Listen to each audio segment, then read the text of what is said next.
हमारा देश न झुका था न झुकेगा, लेकिन अगर देश का कोई आदमी झुक जाए तो हम क्या कर सकते हैं गुरु। ये 50% टैरिफ वाली बात को ध्यान में लाता हूं कि यूएसए में भारत के सामान महंगे मिलेंगे जिनका व्यापार हम सस्ते करते रहे।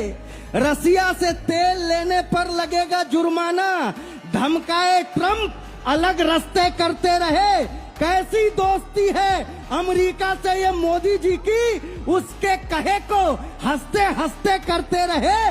वो हमारे देश के खिलाफ बोलता रहा और आप हैं कि ट्रंप जी नमस्ते करते रहे। वो हमारे देश के खिलाफ बोलता रहा। ये नहीं होना चाहिए गुरु।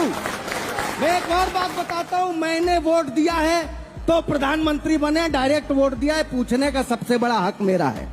सैनिकों के शौर्य पर कोई संदेह नहीं, नेताओं का उल्टा बयान कैसे हो गया। हम पूछते हैं तो हम देशद्रोही। सैनिकों के शौर्य पर कोई संदेह नहीं, नेताओं का उल्टा बयान कैसे हो गया। आप ही अकेले देशभक्त और कोई नहीं, इस कदर आपको गुमान कैसे हो गया। इस कदर आपको गुमान कैसे हो गया, इस कदर आपको, आप जितनी ही देशभक्ति तो हमारी भी है, आपका इरादा आसमान कैसे हो गया। हम अगर पूछते हैं आपसे सवाल तब देश का हमारे अपमान कैसे हो गया। हम अगर पूछते हैं आपसे सवाल तब। और अंत में एक बात कहता हूं कि बीजेपी ने डर बोने की ही राजनीति की है। अब जनता बिना डरे बढ़ी चली गई। कांग्रेस का यहाँ पे जैसा है प्रभाव बढ़ा, बांटने वालों की जो भी थी लड़ी चली गई।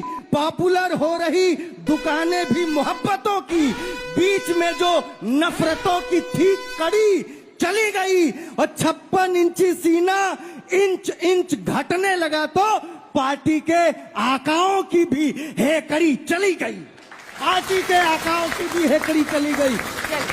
बहुत धन्यवाद। आखिरी चार पंक्ति दिल्ली के लोगों, आप फैसला करना। सबके पास चार पंक्ति के लिए समय मिला था, सुनना कि नाकामियों का अपने सरताज जड़ रही है, नाकामियों का अपने सरताज जड़ रही है। इनकी लता सियासी जड़ से उखड़ रही है। हरसू बलात्कारी खुले में घूमते हैं, सरकार बस आवारा कुत्ते पकड़ रही है। भाई ये मिडिल ऑर्डर ने तो आज कमाल ही कर दिया है, बहुत अच्छा।